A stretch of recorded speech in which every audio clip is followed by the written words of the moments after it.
pero ya sabemos que este gobierno no respeta las leyes, la constitucionalidad.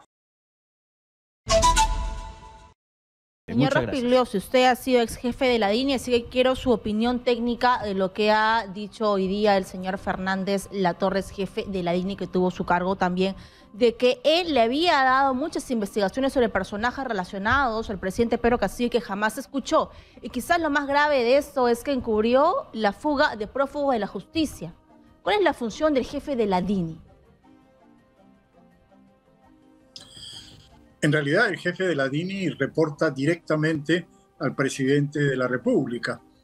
Lo que ha dicho Fernández Latorre es muy grave y probablemente solamente una pequeñísima parte de todo lo que sabe, lo que ha declarado hoy día en público en varias entrevistas. Él, al parecer, ya es un colaborador eficaz de la Fiscalía y ahí debe estar brindando más explicaciones. Pero las cosas que ha dicho son cosas que se sospechaban, se suponían o que ya se sabían. La Fiscalía ha denunciado también a Pedro Castillo por obstrucción de la justicia y era más o menos evidente que él había ayudado a fugar a su socio Juan Silva, el ex ministro de Transportes y Comunicaciones, que sabe muchísimo sobre la corrupción de este gobierno, porque ocupó durante mucho tiempo el ministerio que más dinero para inversión tiene. Y, naturalmente, también ayudó a fugar a Fray Vázquez.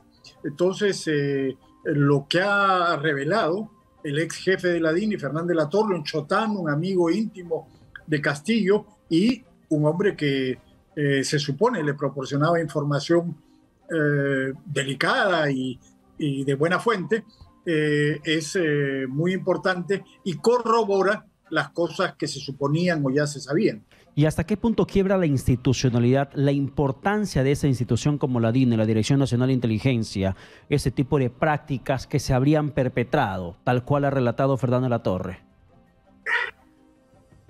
Es gravísimo, es gravísimo. La Dirección Nacional de Inteligencia es una de las instituciones más importantes que existen. Es la cabeza del sistema de inteligencia. Por un lado, tiene una enorme cantidad de dinero, tiene mucho personal, tiene equipos que son muy delicados y que pueden servir para cosas muy malas como también para cosas buenas, pero este gobierno parece que las está utilizando para cosas malas.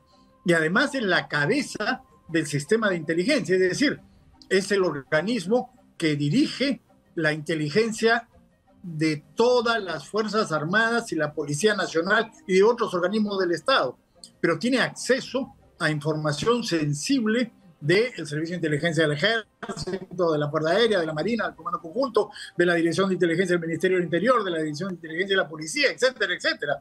Entonces, es gravísimo lo que se ha estado haciendo con la DINI, en manos de una red criminal, obviamente. Ha estado siendo usada para propósitos delictivos.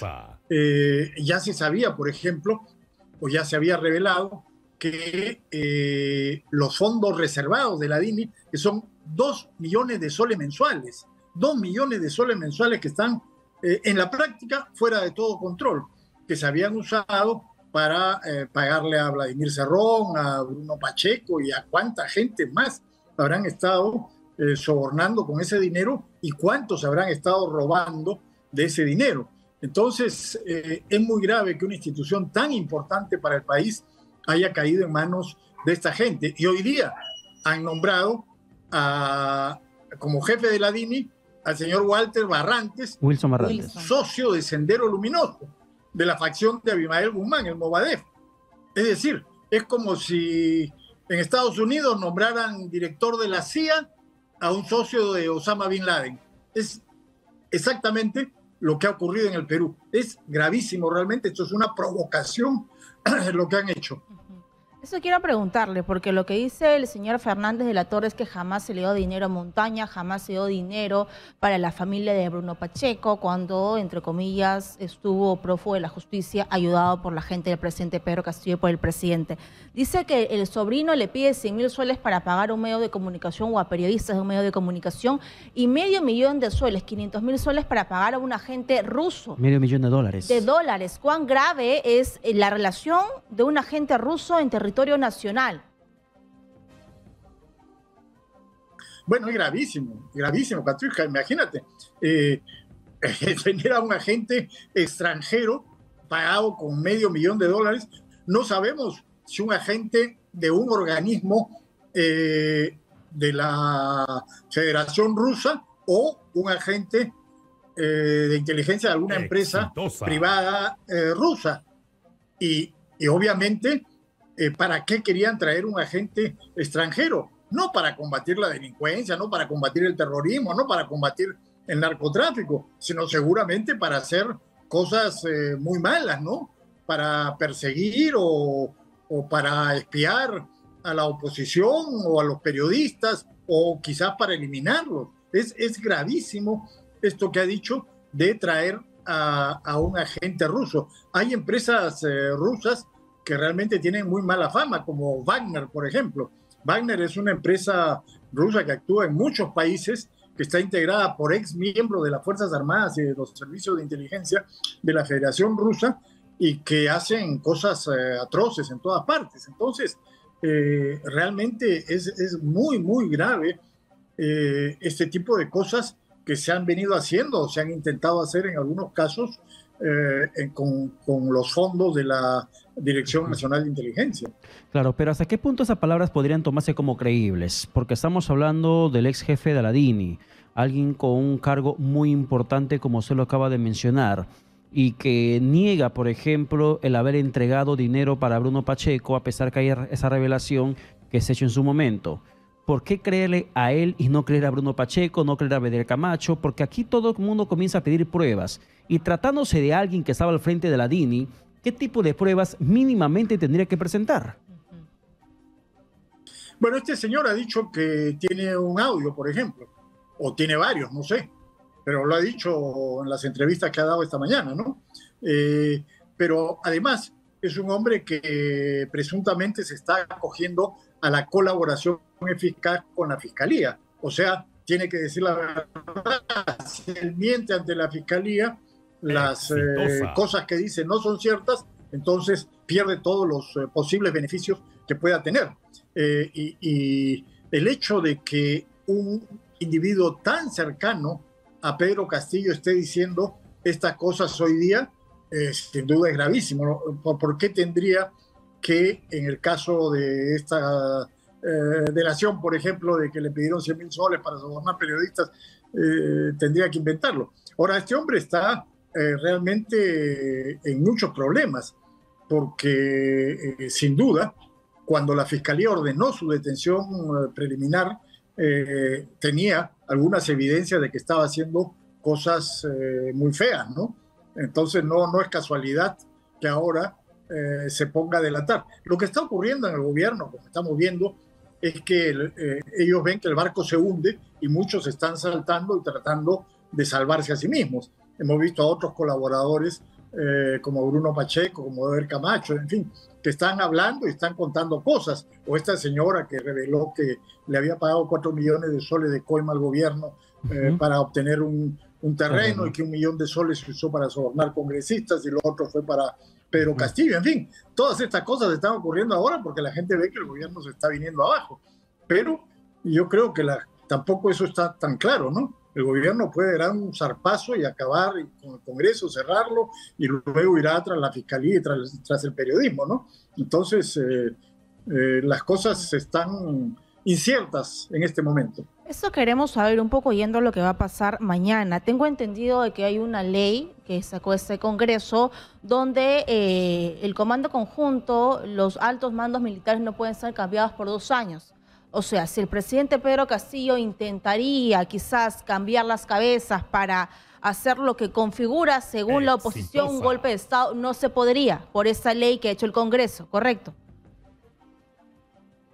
Es verdad lo que tú dices. El Congreso dio esta ley, pero ya los leguleyos del gobierno dicen que esta ley fue dada después de que los actuales comandantes generales hubieran sido nombrados y que por tanto no vale para ellos. Cosa que es falsa, es mentira.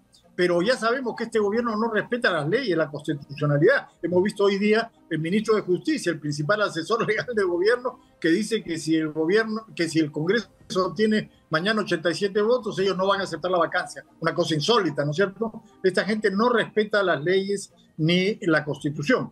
Pero el otro punto es que ellos cambiaron al jefe del ejército el año pasado. Sacaron al general Vizcarra porque se negó a aceptar los ascensos ilegales que pretendía Castillo, y pusieron al general Córdoba. Y varios militares en retiro, lo han dicho públicamente, han señalado al general Córdoba como un adicto al gobierno. Entonces, hay cambios que se están dando en estos días, en estas semanas, en el seno del ejército, que son muy importantes. No solamente los pases a retiro y los ascensos, que ya están más o menos definidos, sino también los puestos, los destinos, es decir, quién va a comandar qué unidades. Entonces, eso es muy importante para los propósitos perversos del gobierno de eventualmente querer cerrar el Congreso. Ellos necesitarían por lo menos la neutralidad del ejército y de las Fuerzas Armadas. Claro, lo que se conoce que en el Comando Conjunto de las Fuerzas Armadas hay una sensación de no respaldar al presidente si pretende dar un zarpazo de golpe de Estado sobre el Congreso de la República, si esta decisión quiebra el orden constitucional. Pero usted ha sido ministro del Interior y siempre hay cierta relación que se guarda con la cartera que en su momento hayan ocupado. ¿Sabe usted cuál es la sensación, el espíritu o la moral de la Policía Nacional dentro de este contexto político que estamos atravesando? Bueno, lamentablemente la moral, ahora se celebra un aniversario más de la creación de la Policía Nacional del Perú. Lamentablemente la moral está por los suelos. Hemos visto cómo el año pasado el subcomandante de la policía, el general Bueno, denunció que los ascensos a generales se cotizaban entre $20,000 y $40,000, y que probablemente esos $20,000 que le encontraron a Bruno Pacheco en el baño de su despacho en el Palacio de Gobierno provenía de una coima para uno de esos ascensos. Entonces, esto, por supuesto, ha causado esto y muchas otras cosas, como los cambios han cambiado a 5 comandos de la policía, no solamente al jefe de la policía, sino a todo el comando de la policía 5 veces, 7 ministros de Interior, en fin. Todo esto, sin duda, ha desmoralizado y desalentado a la Policía Nacional. Hay una situación de incertidumbre muy fuerte, y para efectos prácticos pareciera que el gobierno tiene ya un control muy importante sobre la policía, dados estos ascensos corruptos. Estos oficiales que han pagado por un ascenso obviamente tienen que alinearse con el gobierno para lo que les pida, porque ellos saben que han llegado ilegalmente a esos cargos, y además pretenden recuperar esa inversión con maniobras ilícitas, y el gobierno se los permite, naturalmente. Entonces hay una relación de complicidad con el gobierno que es muy peligrosa, porque, como digo, en resumen, el gobierno tiene ya una influencia decisiva sobre la Policía Nacional por todos estos hechos. Bien, gracias. Fernando Rospigliosi, ex jefe de la DINI y exministro del Interior, por esta información técnica que usted nos ha brindado. Gracias y buenas noches. Gracias a ustedes. Hasta luego. Buenas noches. Buenas noches.